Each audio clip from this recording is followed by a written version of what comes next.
ओम अज्ञानतिमिरन्दस्य निरञ्जनशलाकया चक्षुरुन्मिलितमेन तस्मै श्रीगुरवे नमः। श्रीचैतन्यमनोभीष्टं स्थापितं येन भूतले स्वयं रूपः कदा मह्यं ददाति स्वपदान्तिकं वन्देऽहं गुरो श्रीयुतपदकमलं श्रीगुरुं वैष्णवांश श्रीरूपं साग्रजातं सहगणा रघुनाथामृतं तां सजीवं साहदेतं साधुतं परिजनसहितं कृष्णचैतन्यदेवं श्रीराधा कृष्णपादां सहगणा ललितां श्रीविशाखावतांश्च हे कृष्णा करुणा सिंधु दीनबंधो जगत्पते गोपेश गोपिकांता राधाकांता नमस्ते तप्त कांचन गौरांगी राधे वृंदावनेश्वरी वृषभानुसुते देवी प्रणमामि हरिप्रिये वाञ्छाकल्पतरुभ्यश्च कृपा सिन्धुभ्यश्च पतितानां पावनेभ्यो वैष्णवेभ्यो नमो नमः।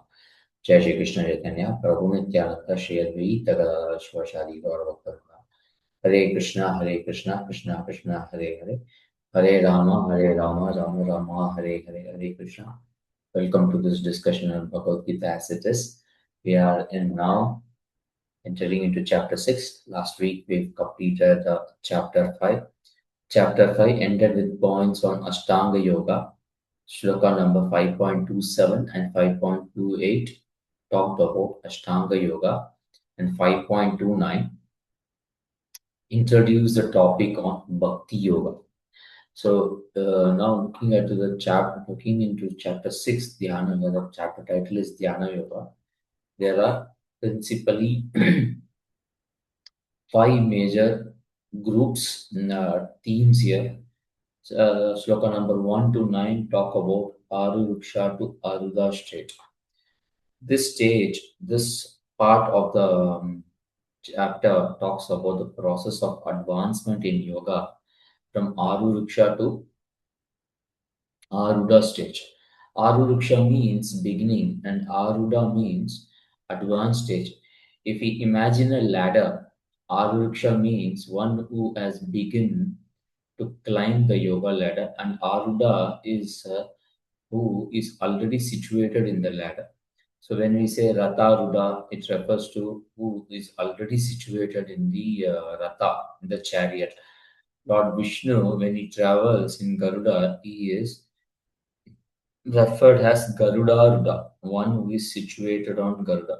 These verses, like Shloka number 1 to 9, these verses are focusing on steps one has to go through to renounce the world. So in Dhyana Yoga, one renounces the world and meditates because he reaches the stage of meditation, um, because he reaches the stage of meditation, and this requires preliminary purification. This process of purification is described in these verses, in verses 1 to 9. And verses 10 to 32, this is can be split into three groups. Principally, these verses describe how one will attain perfection when one is practicing yoga. These verses, say verse number 10 to 15, focus on realization of Brahman. 16 to 23, focus on realization of Paramatma. 24 to 32, focus on realization of Bhagavan. So this is from practice to perfection. So this is what this focus is on. Then shloka number 33 to 37 is focusing on dealing with mind. Mind is the main obstacle in the path of self-realization. Verses 33 and 34 are questions asked by Arjuna specifically regarding the mind control, and verse number 35 and 36 are the answers given by Krishna for these questions. So subsequently, in verse number 37, Arjuna is asking another question, and this takes us to the next section, which is section number 38 to 45. And here, the question asked by Arjuna is, if the mind deviates the yogi, what is his destination? So Srila Prabhupada is giving, Lord Krishna gives an explanation of the destination of such a yogi who is deviated from his path. Then text number 46 and 47 talks about the situation of the topmost yogi and what he does. So this is a very interesting topic. So here we see that what happens when the deviated yogi, what happens to a deviated or fallen yogi. Krishna answers to this question are thought provoking, and we can see Srila Prabhupada is telling about his personal experience and his Guru Maharaj, Srila Bhaktisiddhanta Saraswati, Bhaktisiddhanta Saraswati Thakura's position here. And shloka number 46 to 47, Krishna at last says that the topmost yogi is the one who fixes his mind on him, on Krishna. After explaining the elaborate analysis of the process of Ashtanga Yoga, in which the Dhyana Yoga is a part, Krishna concludes that Bhakti Yoga is the best and the highest process to the liberator, and Bhakti Yogi is a topmost yogi. This point leads into the theme of Bhakti Yoga, which Krishna elaborates in the chapters from 7th to 12th. This chapter number 6, gradually and slowly moves us to the perfection of fixing mind on Krishna. So, chapter 7 describes the attaining of goal in an alternate way of attaining the same perfection. So, 7 to 12, these chapters gradually and slowly move us to the perfection of fixing our mind on Krishna. Now, let us go to shloka number 1. श्रीभगवानुवाच अनाश्रितकर्मफलं कार्यं कर्म करोति यः स सन्न्यासी च योगी च न निराग्नि न च क्रिया. The Supreme Personality of Godhead said, one who is unattached to the fruits of his work and who works as he is obligated is in renounced order of life and is the true mystic, not he who lights no fire and performs no duty. So, in this world, everybody does work. What is the motivation for doing the work? Principally, motivation is the result of doing the work. Result one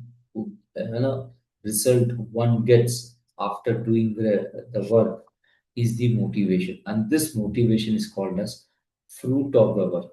Thus, people in general take shelter of the fruit for the doing work. So that is what is referred as anashrita karma phalam, without taking the result of work, without taking the karma. So an example for this is a sports player who does hard work because he wants to win gold medal. So he has a dream of winning a gold medal in a particular sport. This gold medal is the motivation for doing a hard work. They take shelter of the result of the work. The basic question we need to ask is that whether this motivation and hard work leads to inner development or spiritual development. Fundamentally, we see that these activities and motivations are completely disconnected from Krishna. When I say these activities, all material activities are disconnected from Krishna. So there is an interesting shloka we have already seen. Kayena manasa buddhaya kevalerindriyarapi yogina karma kurvanti sangam tvaitatma shuddhaya. The yogis abandoning attachment act with body, mind, and intelligence, in even with the senses, only for the purpose of purification. So, why we act? A karma yogi's main motivation is to detach oneself from worldly things. Kayena manasa buddhya kevalaya indriyairapi yogina kurma karmanti sangam tvaita atma shuddhe. Atma shuddhe means purification. Thus, karma yogi does work only for purification. So, karma yogi's intention is to, or motivation is to purify himself. He does not work for fruit of, with the fruit in the mind. The same point we can see Krishna is making in 6.1. Anashita karma phala. We should not be attached to the fruit of work. Yes, yes, Sangam Tvaitva Atma Shuddhaye. Sangam Tvaitva, you have to give up the attachment. Yogina Kurma Karmanti Sangam Tvaita. Attachment should be given up. The Karma Yogi understands the obligation of doing his duty according to Varnashrama system. He is unattached to the fruits of work. This person is a renunciate and a yogi. So who is renunciate and the yogi? One who is anashita karma phalam karyam karma karoti hai. Sa sanyaki sa yogi cha. He is a yogi as well as a sannyasi. So there is a combination of sannyasi cha, yogi cha. This is interesting. We need to understand this. The word sannyasi and yogi are coming together. So in chapter 5.6, we can see sannyasyastu mahabaho dukkam aptum ayogataha yoga yukto munir brahma nachirenadi gacchati. What is the meaning? Merely renouncing all activities yet not engaging in devotional service of the Lord cannot make one happy. But a thoughtful person engaged in devotional service can achieve the supreme without delay. So in BG 6.1, Krishna is referring to them as the same person, Sa Sannyasi Cha Yogi Cha, one who is unattached to the fruits of work, and one who has given up attachment activities or the material world. So both of them, the word yogi, Krishna is fundamentally using to mean karma yogi, and this has no relationship with the Ashtanga yogi, which Krishna will be describing in this product. Krishna uses the word yoga to mean activities which are related with the prescribed duty. By following prescribed duty, the person gets connected to the Supreme. But in 6.1, Krishna is driving the point that renouncing activity of the material world and acting according to prescribed duty for connecting with the absolute are same. So, one is negative connotation. Krishna will clarify. So, one is negative connotation, which is renouncing the activities of the material world and doing activities which are satisfying Krishna. So, Krishna will clarify how sannyasi and yogi are same in the next verse. In this verse 6.1, Krishna is telling na niragni na chakriya. The sannyasi is a person who works, not working. Krishna defines in terms of na niragni na chikriya. A person who does not do kriya is not renounced. A prominent kriya or prescribed duty for a person living in the world is lighting sacrificial fire. Chanting of Hare Krishna Mahamantra is the prescribed yagna for Kali Yuga. So in the third chapter, Krishna has talked about how performance of yagna is important in human life. So if we go to sloka number 3.16, Eva Pravarti Chakram Nanu Vartaitaya Agaya Indriyaramo Mogam Partha Sajivati. My dear Arjuna, one who does not follow in human life the cycle of sacrifice thus established by Vedas certainly leads a life full of sin, living only for satisfaction of senses. Such a person lives in vain. Now, in the beginning of the sixth chapter, Krishna is telling that one should not give up the process of yajna or lighting the fire sacrifices in the name of renunciation. So, renunciation also call for work, but work without attachment to the fruits.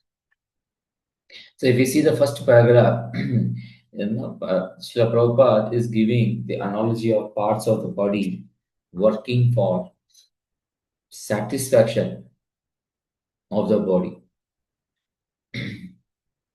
So here Prabhupada is telling the parts of the body work for satisfaction of the whole body. The limbs of the body do not act for self-satisfaction, but for the satisfaction of the complete whole. Similarly, the living entity who acts for satisfaction of Supreme Lord and not for personal satisfaction is a perfect sannyasi, the perfect yogi, who acts for satisfaction of the Supreme Lord and not for personal satisfaction is a perfect sannyasi, the perfect yogi. These lines define the term yogi. So there are two aspects in this definition. Freedom from selfish desire is renunciation. The person is a real renouncer. Such a renouncer desires for selfless service to the absolute truth. And then he is a yogi. This process of working for absolute truth is called as yoga. So zero selfish desire is a real renouncer. And so when this renouncer desires selfless service to the absolute truth, then he is a yogi. So no attachment for fruits of the work and do work only for satisfaction of Krishna. So doing work only for satisfaction of Krishna is yoga, yogi. The person is yogi, and not having any interest on fruits of any other work is is a real renouncer. So Srila Prabhupada is as quoted, a person acting in Krishna consciousness works for satisfaction of the whole without self-interest. So he has quoted here, Prabhupada has quoted the shloka from Chaitanya Charitamrita. A Krishna conscious person has no desire for self-satisfaction. His criterion of success is the satisfaction of Krishna, and thus he is a perfect sannyasi or a perfect yogi. Lord Chaitanya, the highest perfectional symbol of renunciation, prays in this way: Na dhanam, na janam, na sundarim, kavitam va jagadisha kame, mama janmani janmani ishvare, bhavatat bhaktir aituki tvai. O Almighty Lord, I have no desire to accumulate wealth, nor to enjoy beautiful women, nor do I want any number of followers. What I want only is the costless mercy of your devotional service in my life, birth after birth. So, Chaitanya Mahaprabhu is jewel among all the renunciates. So, there is an interesting, let us look at the sloka from Antyalila, Nadanam, Najanam. So what does it mean? O Lord of the universe, I do not desire material wealth, nor do I want materialistic followers, nor do I want a beautiful wife or fruitful activities described in flowery language. So this is Kavitamba. Kavitamba is a beautiful flowery language. All I want is life after life is all I want is unmotivated devotional service to you, life after life. So if you see this entire shloka can be split into multiple four major groups. So the first one is material wealth, materialistic followers, and beautiful wife. Fruitive activities described in flowery language. So this, when you are not attached to this, we have renounced this, then it is sannyasa. And when we are attached to the unmotivated devotion service to Supreme Personality of Godhead, Krishna, then it is yoga. So, Nadanam Nasunda, this verse from Chaitanya Shikshashtakam enumerates the goal of any materialist. So, that is wealth, followers, enjoyable, attractive members of opposite sex, which is basically the sexual pressure. So Kavitam or Jagadisha Kame also refers to the fruitive activities which is described in flowery language. If we see, there is a very interesting shloka in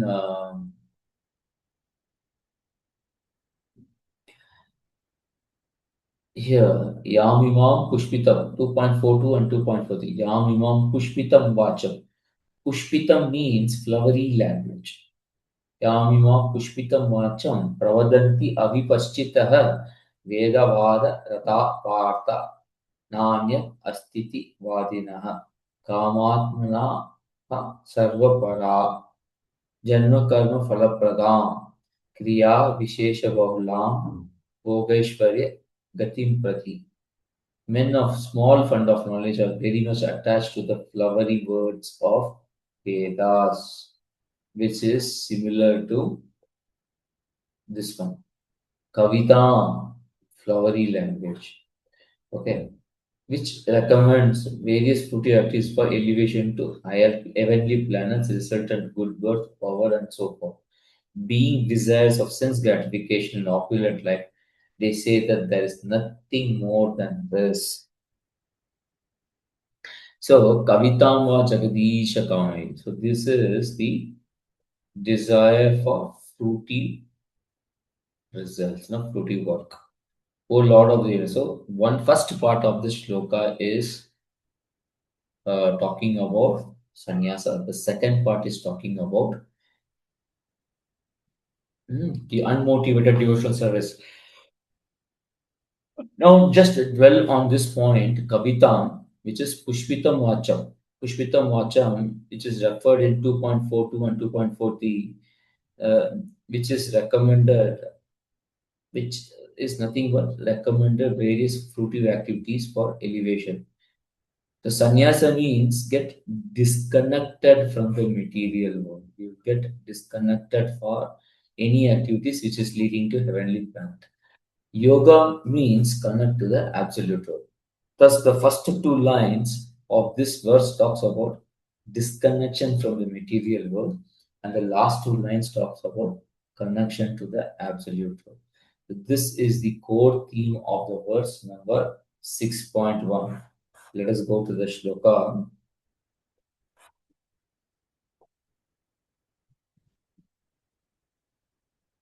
अनाश्रित कर्मफलं कार्यं कर्म करोति यः स सन्यासी च योगी च न निराग्नि न च क्रिया. Supreme Personality of Godhead said, one who is unattached to the fruits of his work, who works as he is obligated, he is in renounced order of life. He is true mystic, not he who lights no fire and no performs no duty. Now let us go to the next shloka. Yama 6.2 Yam sannyasam iti prahu yogam tam vidi pandava nahi asanyasta sankalpo yogi bhavati kashana. What is called renunciation you should know to be the same as yoga or linking oneself with Supreme. O son of Pandu, for one can never become yogi unless he renounces the desire for sense gratification. So, in the Bhagavad Gita, 5th chapter, Krishna pointed that the destination is same for sannyasa and yoga. So, sannyasi cha yogi cha is sometimes like the Atma Shuddhe, and he is also telling sannyastumau dukkam aptumai yoga yuktir manada nachirenadi gacchati. So, he is talking about that destination is same for both sannyasa and yoga. In 6.02, Krishna is pointing out that it is the content which is also common between sannyasa and yoga. The understanding is that there cannot be a genuine connection with the absolute truth without giving up desire for sense gratification. Desire for sense gratification will take us away from the Lord. Therefore, it is mandatory to give up this desire for sense gratification. Desire to enjoy the material world is one of the major hurdles in path of devotional service. These are dependent aspects of life, that is renunciation and attachment to Krishna. So this cannot be mutually exclusive. Without sannyasa, there cannot be yoga. Sincere chanting of the holy name is like yoga. This should lead us to give up material attachment. A person who chants the holy name and also has attachment for sinful desire is not sincerely chanting the He's not sincerely chanting the holy name. He is not a sincere devotee. You can see that Prabhupada is writing one important point here. When one acts in Krishna consciousness for satisfaction of the sense of Krishna, any action, whether of body, mind, intelligence, or even the senses, is purified of material contamination. And Prabhupada is writing here, he knows that he is not this body and that this body does not belong to him. He himself belongs to Krishna and body too belongs to Krishna. When he applies everything produced of body, mind, intelligence, worlds, life, health, etc., whatever he may have within his possession to Krishna service, he is at once dovetailed with Krishna. He is one with Krishna and is devoid of false ego, and that leads one to believe that he is the body, etc. This is the he is this is the perfect stage of Krishna consciousness, devoid of false ego. Okay, so one will become devoid of false ego. So let us go to the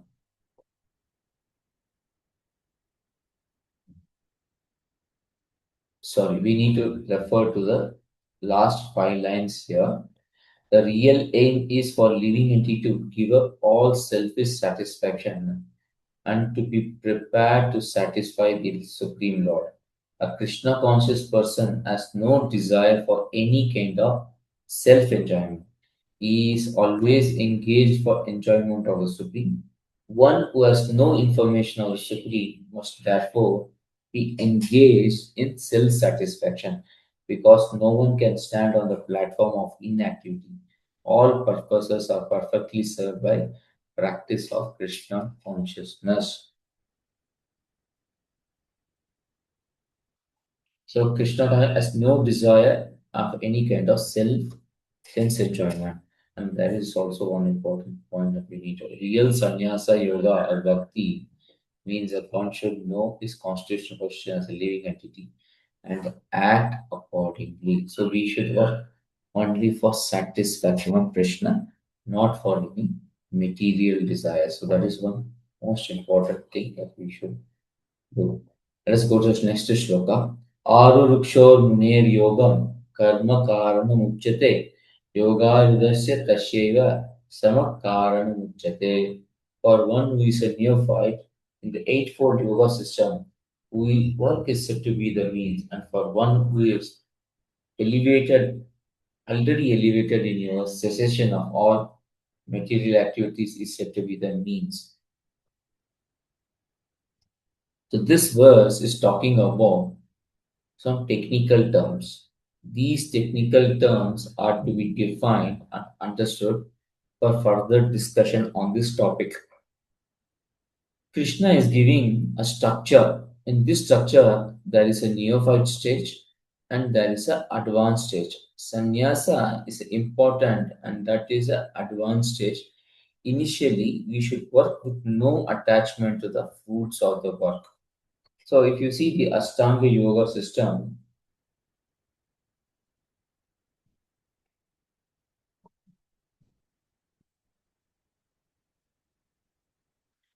yeah. So, if you see the Ashtanga Yoga system, there are eight stages: Yama, Niyama, Asana, Pranayama, Pratyara, Dharma, Dhyana, and Samadhi. So, here, Yama, Niyama, Asana, Pranayama stages where we regulate the physical activity. These stages can be practiced even when we are in this world and are doing activities in this world. When one reaches Pratyahara stage, he cannot stay in the material society. He renounces the world and focuses on turning inwards. Then progress on other stages like dharana, dhyana, and samadhi takes place. In this way, they focus inward and finally reach the super soul in the art. So up to pranayama, it is external. And from pratyahara to samadhi is internal. Pratyahara is the changeover stage. Okay, so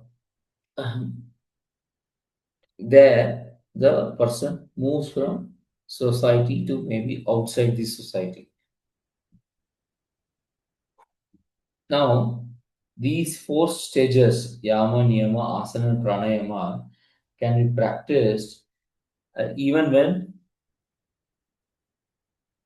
the person is a karma yogi. Now, a yogi person who works without any attachment to the fruity work. So the first four stages are called as Aru Riksha stage, and next four stages are called as Aruda stage. Now let us understand the shloka number 6.1 and 6.2 little bit closely. The 6.1 focuses on the person, whereas 6.2 the focus is on the path. So when the words like sannyasi and yogi, they signify person. Um, a person is sannyasi yogi only when he is giving up the fruits of the work. Anachita karma phalam. This is a positive assertion. Detachment to the fruit of work is a positive feature of a sannyasi and yogi. Work without with a work with detachment. This is the work with detachment. So this is work with detachment. This is a positive engagement, and this is work. So words like sannyasi yogi is pointing towards a person. The main condition is anashita karma phalam, unattached to the fruits of the work. Now, if you take shloka number 6.2, the focus is on the part. Words like sannyasa, then yoga. These are referring to the path. Unless the person renounces the desire for sense gratification, he cannot be a sannyasi or a yogi. If one does not renounce the desire for sense gratification and reject sense gratification, he cannot occupy such a high position. So work without attachment to the fruits. This is a positive assertion. Here the person has to engage in the work, give up the sense gratification. This is negative assertion. So one is engage, and other one is disengage from sense gratification. Engage in the work, disengage from the sense gratification tendency. So here the path does not allow sense gratification. So now we need to understand what is Aru Riksha and Aruda stage. What is Aru Riksha and Aruda stage? So 8 yoga stages are there here. So we have already seen the first four stages is Aru Riksha stage, and the remaining four stages are the Aruda stage. These 8 stages can be applied to any yoga system.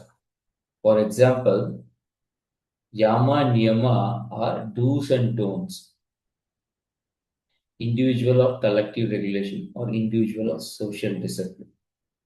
So it can also refers to how we regulate ourselves individually and how we can regulate collectively. Thus, these two stages, Yama and Niyama, are to regulate ourselves. Asana is a stage in which we position the body such that it is easy to focus inwards. Pranayama is also a process to regulate the breathing and controlling the movements of the mind, controlling the breathing, which in turn controls the mind, making the mind calmer. Agitated mind results in fast breathing. Calmer mind results in the controlled breathing. So can we can get a calmer mind with controlled breathing. So the first four stages help to make our mind and body better for all our devotional activities. Now, pratyahara refers to control the food. Control the food. Every sense organ requires some sense of some sort of food or some sort of entertainment. We do not feed senses with sense object, and hence the sense drives gets controlled.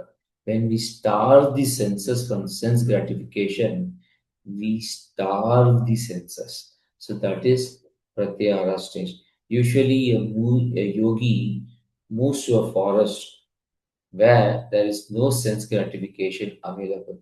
He then focuses on inner truths, and he focuses on dharana, dhyana, samadhi, which are higher stages of yoga. The details of this we can see further in the later parts of this chapter. So Krishna in this shloka is telling that when one is in Aruruksha stage, the yogi can be in external world. When reaches Aruda stage, one has to focus internally for internal development. In this stage also, the yogi will do basic activities like bathing, sleeping, eating in a regulated way. However, he would withdraw from varnashrama duties.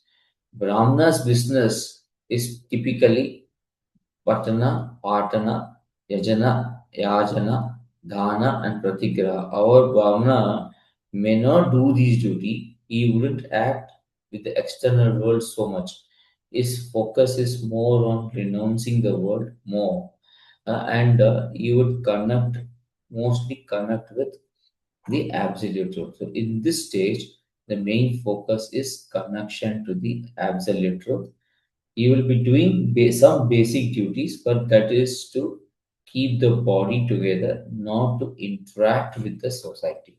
So that is what it is. Now let us go to the shloka number 4.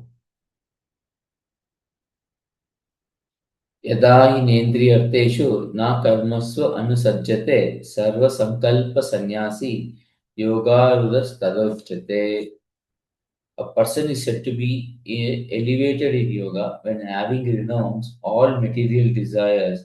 He neither acts for sense gratification nor engages in fruitive activities. So this verse is talking about a person situated in yoga rudra stage. So there are three characters of this person. The first one is indriyarteshu. Let us see. There is a slide. Yeah. So here Yadai Nendriyarteshu. Sarva Sankalpa Sannyasi is mostly talking about um, desiring. Okay. Is desiring. So let us take the first one. Yadai Nendriyarteshu. Engage directly in sense gratification. So it is engaging in sense gratification.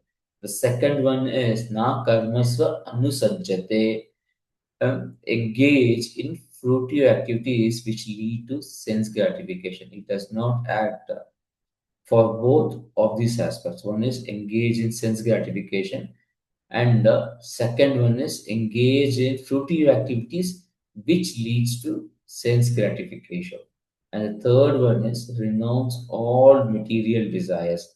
So direct sense gratification and persuasive sense gratification. That is, yadai nendriyateshu is direct sense gratification, and karmasva anusajjate is persuasive sense gratification, and then Sarva Sankalpa Sannyasi is renouncing all sense gratification. He is a serious sannyasi. He is a serious renouncer of all desires. He is then said to be in the Yogaruda stage. That is also Yogaruda Statauchate. If you go to the translation, यदा इन्द्रियर्थेषु न कर्मसु अनुसज्जते सर्वसङ्कल्पसन्न्यासी योगारुदास्तुच्यते. A person is said to be elevated in yoga when having renounced all material desires. He neither acts for sense gratification nor engages in fruitive activities. So this is renounce all material desires without sense gratification, and it doesn't engage in fruitive activities. So Prabhupada is given here, when a person is fully engaged in transcendental loving service of the Lord, he is pleased in himself, and thus he is no longer engaged in sense gratification or in fruitive activities. Otherwise, one must be engaged in sense gratification, since one cannot live without engagement. Without Krishna consciousness, one must be always seeking self-centered or extended selfish activities. But a Krishna conscious person can do everything for satisfaction of Krishna and thereby be perfectly detached from sense gratification. One who has no self-realization must must mechanically try to escape material desires before being elevated to top rung of the yoga ladder. Must mechanically try to escape. So this is what we are practicing in no meat eating, no illicit sex, no gambling. So that is sarva. We do everything which is not favorable for Krishna consciousness. We renounce everything which is not favorable for Krishna consciousness. We do things which is favorable for Krishna. Anukulyana Krishna Anusila Bhakti Uttam. Okay, so we'll stop here. Thank you very much. Vanchakalpatarubhyascha kripasintu vayyevcha patitanam pavanebhyo vaishnavibhyo namo ग्रंथराज Bhagavad Gita की जय जगत गुरु शिला प्रभुपाद की जय बोल प्रेमानंदे हरि हरि बोल कृष्णा